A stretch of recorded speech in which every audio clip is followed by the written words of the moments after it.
Assalamualaikum warahmatullahi wabarakatuh. Yang dihormati Tuan Pengurusi Majlis, para hakim yang adil lagi bijaksana, guru-guru dan rakan-rakan. Berdirinya saya di sini adalah untuk menyampaikan sebuah syarahan yang bertajuk Adab Terhadap Ibu Bapa. Hadirin yang dihormati sekalian, sebelum saya mengupas tentang adab terhadap ibu bapa, izinkan saya menjelaskan dengan lebih lanjut tentang tajuk syarahan saya. Adab dari segi bahasa bermaksud kesopanan, manakala adab dari segi istilah pula bermaksud kesopanan dalam melakukan sesuatu. Seperti yang kita tahu, adab mencerminkan kecantikan akhlak seseorang Muslim. Dengan beradab, kita dapat melatih diri kita menjadi seorang yang berdisiplin, sejurus, meraih redha Allah dan disenangi oleh masyarakat.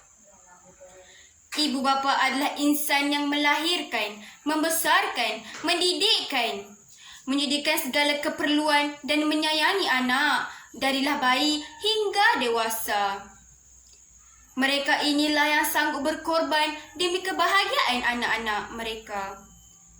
Maka sudah menjadi kewajipan kita sebagai anak untuk beradab terhadap kedua ibu bapa kita. Hal ini telah banyak diperkatakan di dalam Al-Quran, antaranya dalam surah Luqman ayat 14. Dan kami wajibkan manusia untuk berbuat baik kepada ibu bapa, ibu yang mengandung dan menanggung kelemahan demi kelemahan, dari awal mengandungkannya hingga menyusukannya, dan tempoh untuk menceraikan susu mengambil masa selama 2 tahun. Dengan yang demikian bersyukurlah kepadaku serta kedua ibu bapamu, dan ingatlah tempat akulah jua engkau kembali. Ayat ini menjelaskan bahawa kita sebagai Muslim wajiblah kita untuk beradab kepada kedua ibu bapa kita, kerana mereka telah bersusah payah bertaruh nyawa demi melahirkan kita. Maka dengan itu bersyukurlah kepada Allah dan kedua ibu bapa kita, dan tempat Allah jugalah kita kembali. Hadirin sekalian, terdapat beberapa adab terhadap ibu bapa yang boleh kita lakukan. Antaranya, berlemah lembut apabila melemparkan kata-kata. Ianya bukan sahaja menjaga hati mereka, tapi ia menjadi satu penghargaan kepada ibu bapa kita atas apa yang mereka lakukan kepada kita selama ini. Misalnya, kita perlu bermanis muka apabila bercakap di hadapan mereka, menjaga tata susila berbicara, berhati-hati dalam berkata-kata dan sopan santun supaya tidak menggores perasaan mereka. Kita sebagai anak tidak seharusnya berkasar atau meninggikan suara kepada ibu bapa kita, kerana ianya hanyalah mengundang kemurkaan dari Allah Subhanahu wa taala. Para hadirin yang dihormati sekalian, adab seterusnya ialah mendahulukan ibu bapa kita dalam apa jua urusan. Kita sebagai anak seharusnya mendahulukan ibu bapa kita lebih daripada kita mendahulukan diri kita sendiri, kerana ibu bapa adalah insan yang wajib kita hormati. Janganlah kita bersikap biadab dengan membelakangkan ibu bapa kita dan mendahulukan orang lain selain daripada ibu bapa kita, kerana ianya hanyalah menyumbang kepada perasaan tidak tenang di jiwa dan menyebabkan mereka terasa hati dengan perbuatan kita. Hadirin sekalian, di samping kita mendahulukan ibu bapa kita dalam apa jua urusan, adab seterusnya ialah membantu ibu bapa kita dalam melakukan sesuatu. Adalah menjadi tanggungjawab kita untuk membantu ibu bapa kita dikala mereka memerlukan bantuan.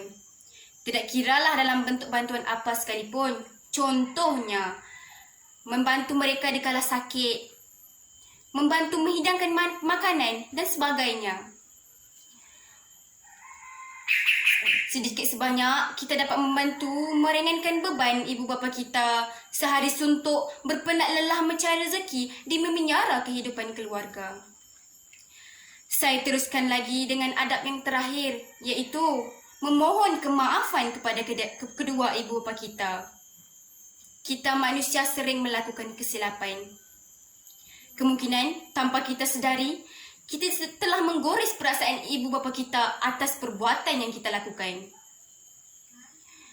Maka dengan itu, pohonlah kemaafan kepada ibu bapa kita. Misalnya, setiap kali selepas solat, bergerak ke sekolah dan mau keluar ke mana-mana dan sebagainya.